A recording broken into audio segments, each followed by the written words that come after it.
السلام علیکم ورحمۃ اللہ وبرکاتہ۔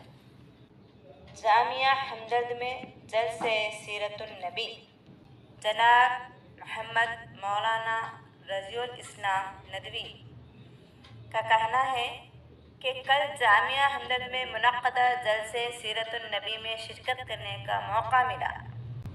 طبیہ کالج میں پروفیسر میرے علی گرین دوست ڈاکٹر انور حسین خان چیئرمین سیرت کمیٹی، ڈاکٹر مولانا فضل الرحمان اور ڈاکٹر مولانا محمد احمد نعیمی اسسٹنٹ پروفیسر شعبہ اسلامک اسٹڈیز نے خواہش کی تھی کہ میں اس پروگرام میں شرکت کروں۔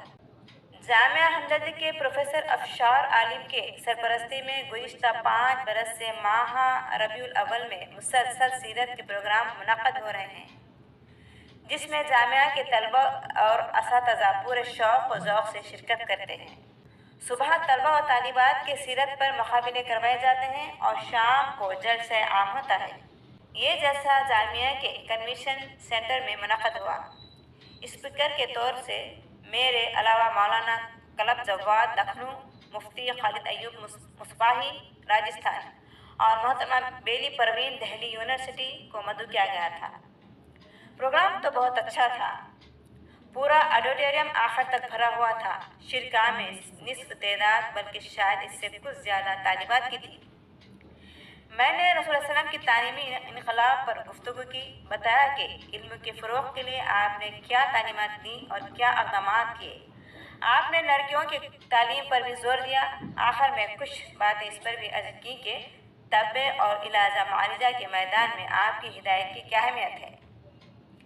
پھر اس کے بعد انہوں نے یہ بھی کہا کہ یہ دیکھ کر بہت افسوس ہوا کہ سیرت نبی پر گفتگو میں مقررین صحت اور استناد کی بالکل پرواہ نہیں کرتے۔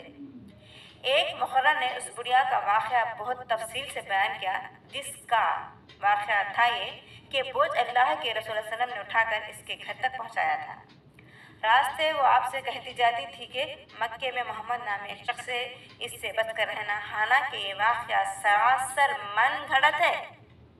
سیرت کے معتبر کتابوں میں اس کا ذکر نہیں۔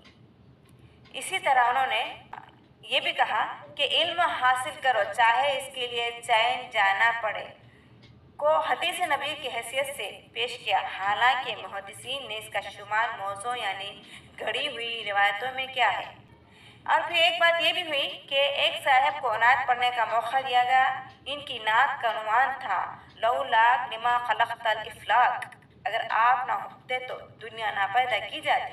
وہ اس عربی عبارت کو صحیح پڑھنے پر قادر نہ تھے، لیکن انہوں نے اپنی نعت میں زمین و آسمان کے خلائے ملائے، جس کا خلاصہ یہ تھا کہ کائنات کا ذرہ ذرہ حضرت محمد صلی اللہ علیہ وسلم کے طفیل میں پیدا کیا گیا۔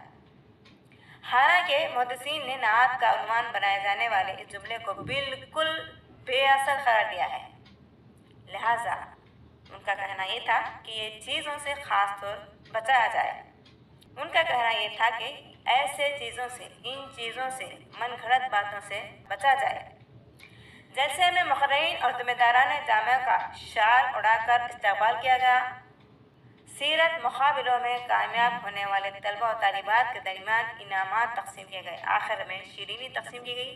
جلسے کے بعد جامعہ ہمدرد کے کچھ طلبہ سے ملاقات ہوئی۔ یہ لوگ بڑی اپنائیت اور محبت سے ملے ہیں، لہٰذا مولانا کا اس بات میں کہنا ہے کہ من گھڑت نعتیں، من گھڑت مضمونیں، من گھڑت واقعات سے بچایا جائے۔ اللہ تعالیٰ ہم سب کو اس بدعت سے بچنے والا بنائے، آمین۔ جزاک اللہ خیر۔